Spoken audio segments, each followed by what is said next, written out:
Hi, everybody. This is Silvio Canto in Dallas, Texas on Wednesday, April the 6th, and welcome to our commentary.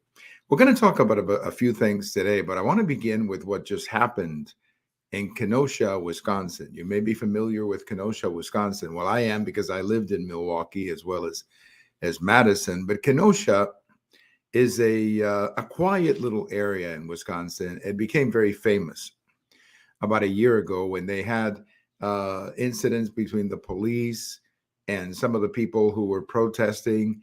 And that's the place where Kyle Rittenhouse became famous, that famous trial.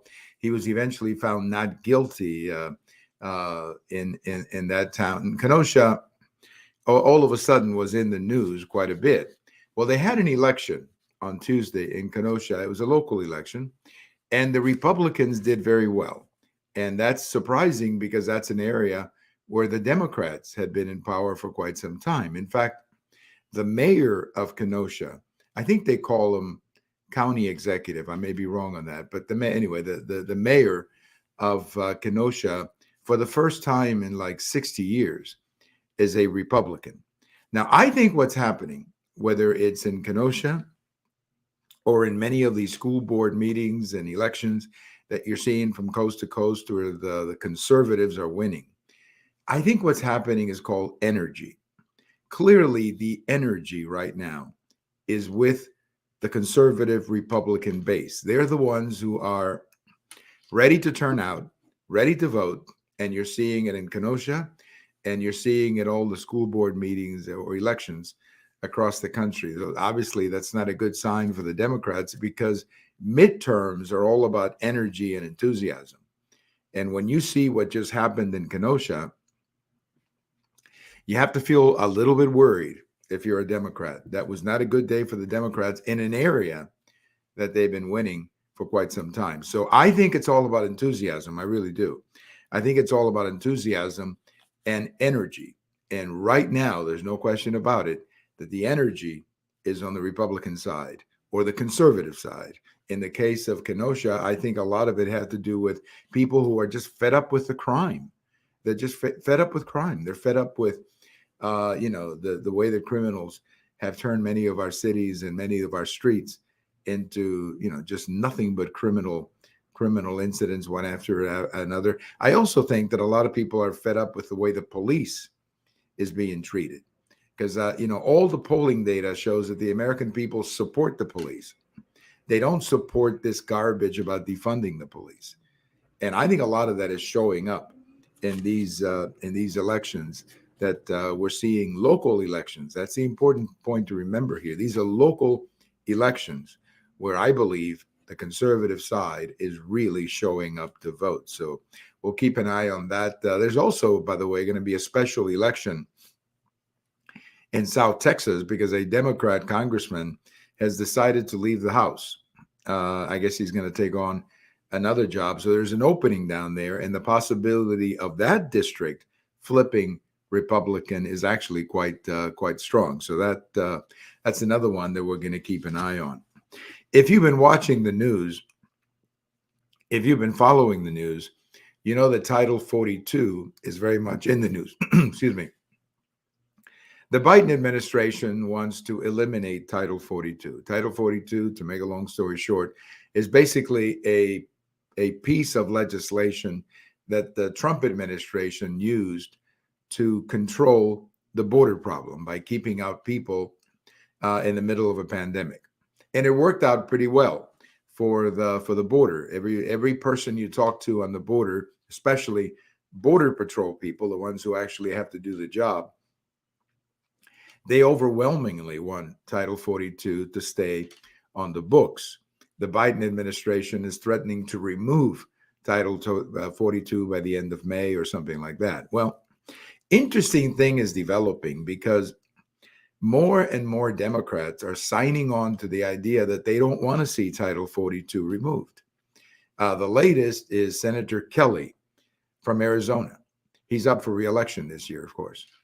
There's also a Democrat lady senator in New Mexico who's up for re-election, and she opposes the elimination of Title 42. In fact, several Democrats up for re-election in 2022 are opposing the elimination of Title 42. And I think it's simply it's a case of political reality, of course, but I think it's also a case of common sense. I mean, eliminating Title 42 makes absolutely no sense. When on one hand they're telling you that Fauci is saying that we may have to bring back the lockdowns, and then on the other hand we're going to eliminate Title 42, which is put in place not only to control the border but to at least manage the pandemic situations. I think this is a loser overall. This is a complete loser for Biden, the Biden administration. And I hope they realize that, because Democrats are now turning against them on the matter of Title 42.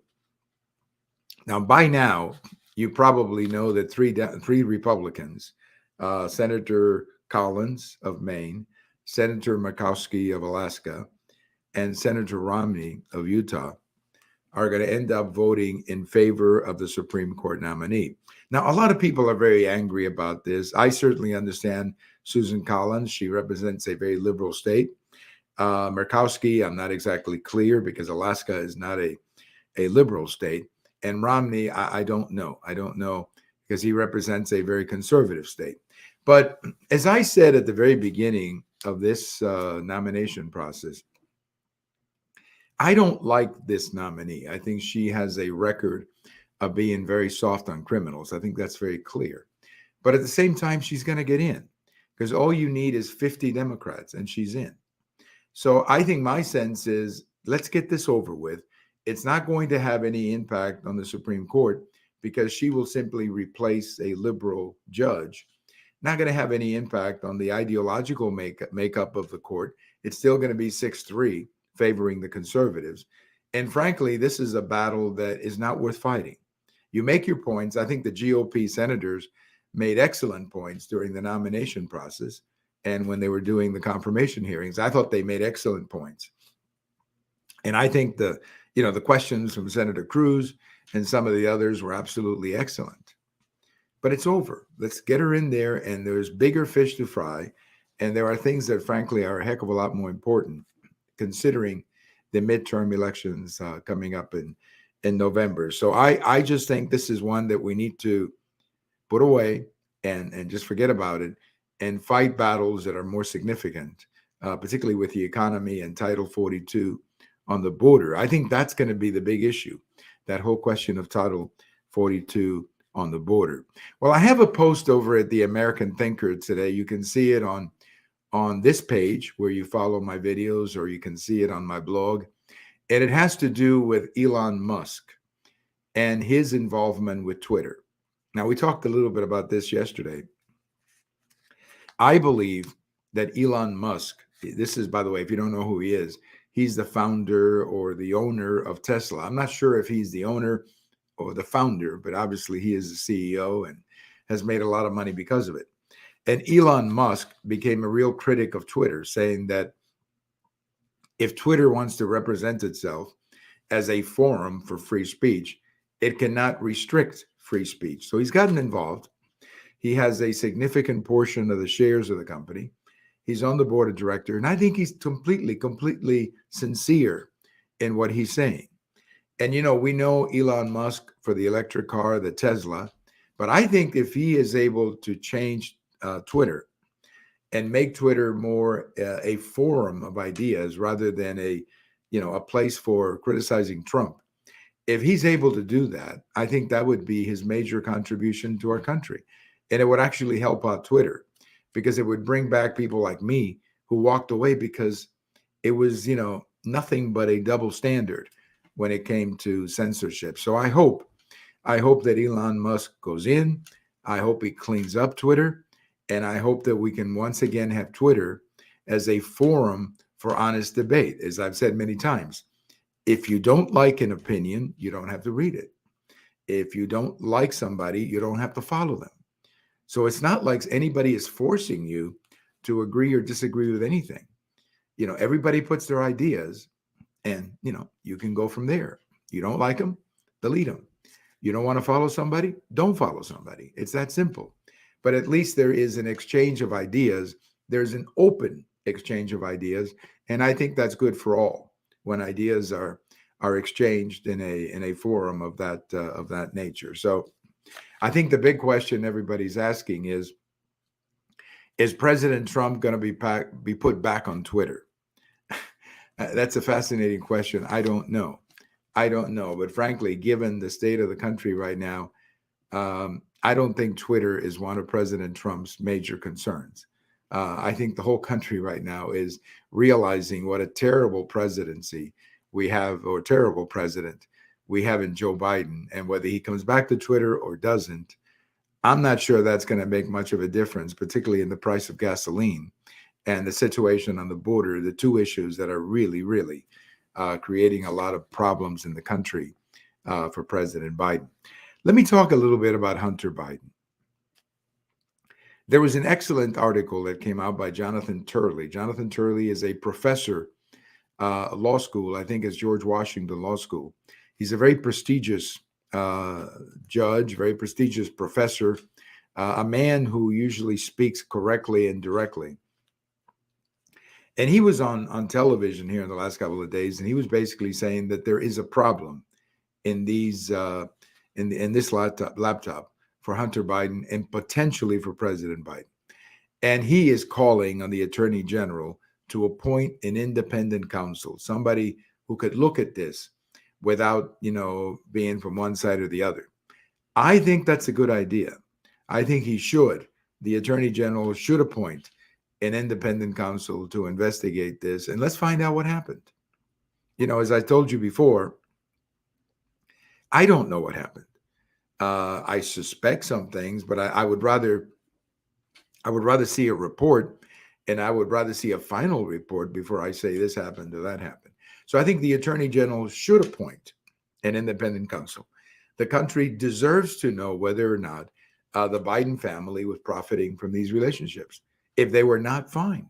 But if they were, we should know. Because if you remember going back to 2020, the election of 2020, and Twitter did not allow the American people, neither did Facebook, and many in the media did not allow the American people to see a lot of this information about Hunter Biden.